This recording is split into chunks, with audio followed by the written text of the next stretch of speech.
Hello, welcome to Paint Coach. I'm Chris Fornatero here to help simplify oil painting so you can get better faster.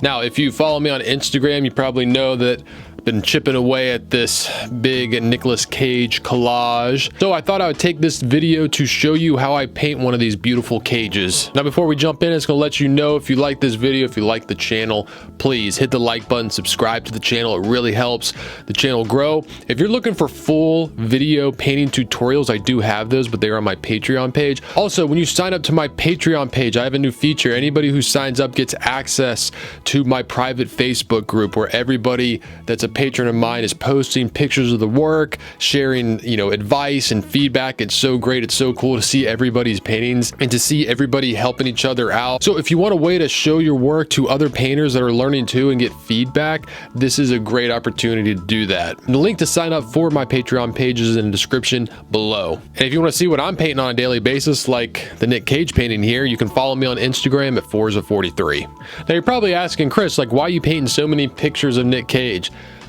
I don't know. I thought it'd be funny. I wanted something to constantly be working on, so I'd always had something to, be practicing with.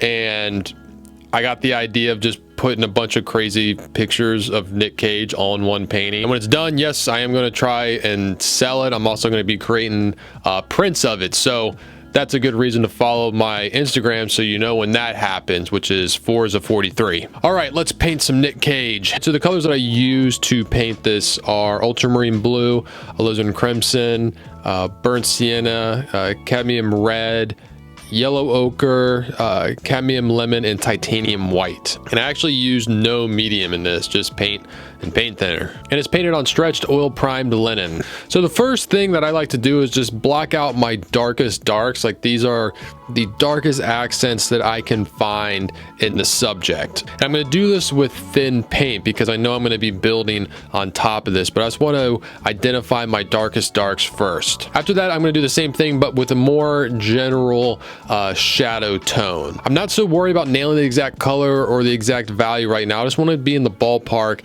I almost see this still as like a drawing phase. I'm just blocking out the light and dark shapes in the portrait. And the color I'm using here is like a very desaturated purple. I find that I use purple a lot for my shadow tones in portraits. I'll get a purple desaturated a lot with yellow ochre. Yellow is purple's complement. So if you get a purple, it's really vibrant. You're going to want to knock that down and make it look more natural.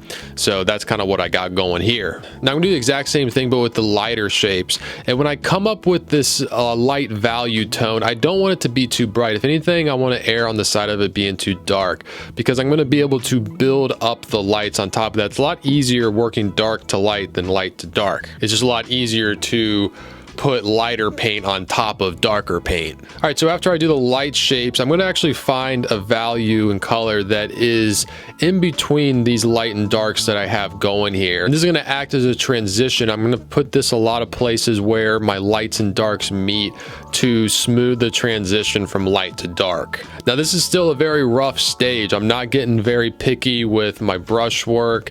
It's very rough. I'm using a big brush. I'm moving quickly, and this is still thin paint. At the beginning stages of the painting like this, I like to think of putting the paint on and moving the paint opposed to applying it, which is what I'll do later. So I'm putting thin paint on the canvas, I'm moving it around and pushing it and pulling it to where I want it to be. I'm going to move into the light areas, and I'm actually going to find more specific lighter shapes within the light areas that I blocked out.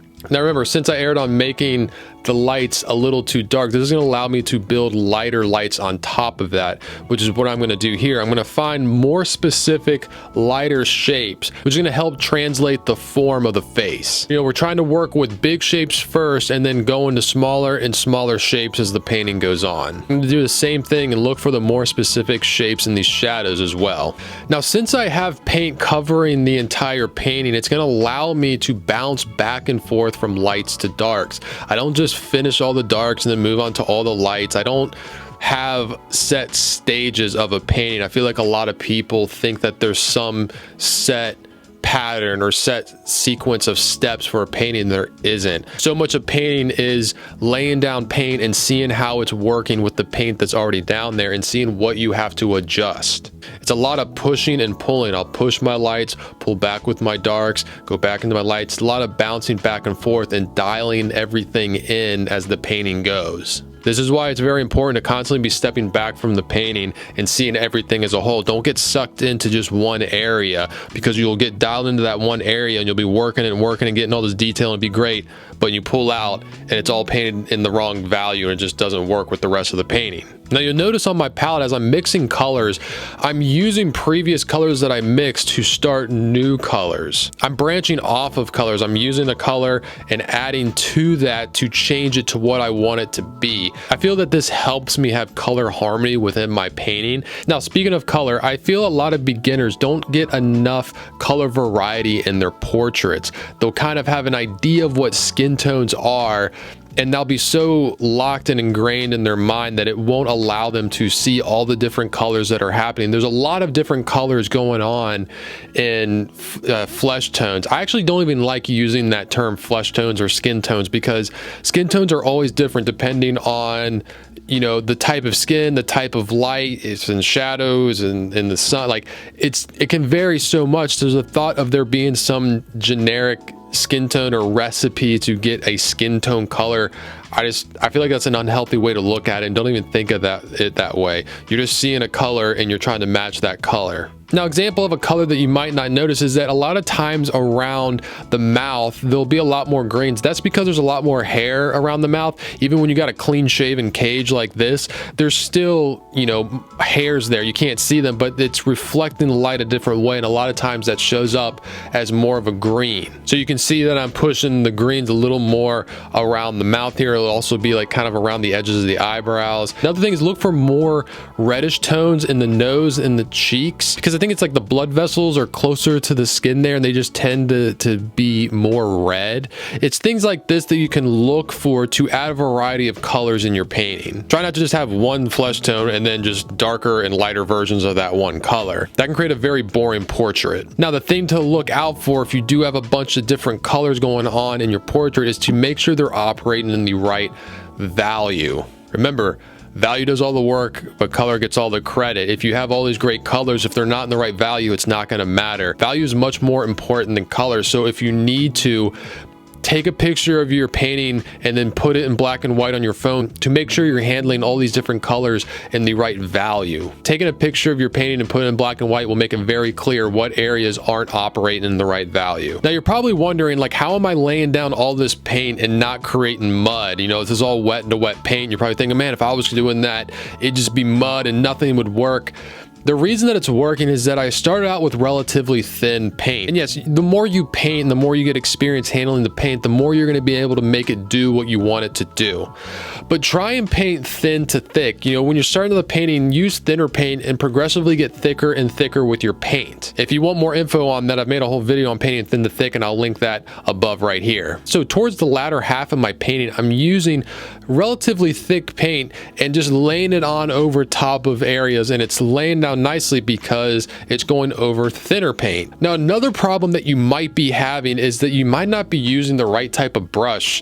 I've noticed with a lot of my students that a lot of them aren't using good sturdy oil painting brushes. There are brushes made for oil painting, and they're made for a certain reason because they're strong, sturdy brushes, because oil paint's pretty heavy, and you got to be able to get a brush that can hold a good amount of paint but also lay that paint down and apply it well too. Now, there are a bunch of different kinds of brushes and brands and all this.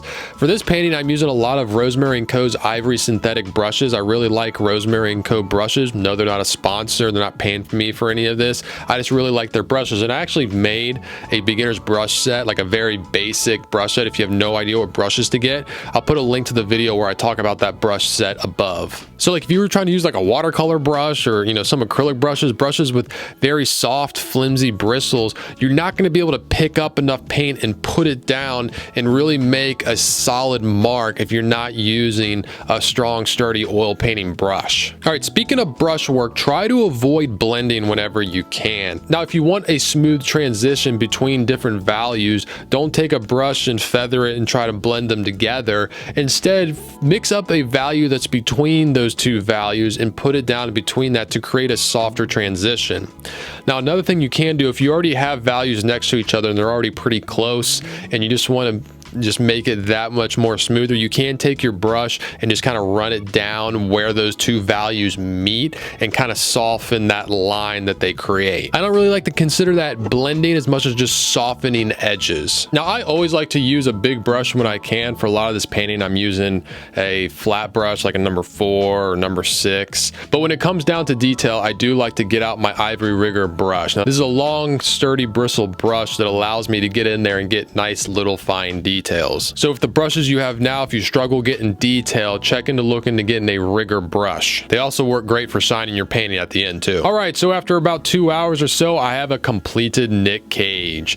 Again, if you like this video, please hit the like button, subscribe to the channel. If you want to follow the progression on the Cage painting, you can follow me on Instagram at Forza43. If you're looking for full painting video tutorials and a Facebook page where you can post your paintings with other painters that are learning like you and get feedback, that is on my Patreon page, which you can find a link to in the description below. I'm Chris Fornatero here telling you to go get painting. Whoa, you're still here. You made it to the end of the video. That must mean you really like it.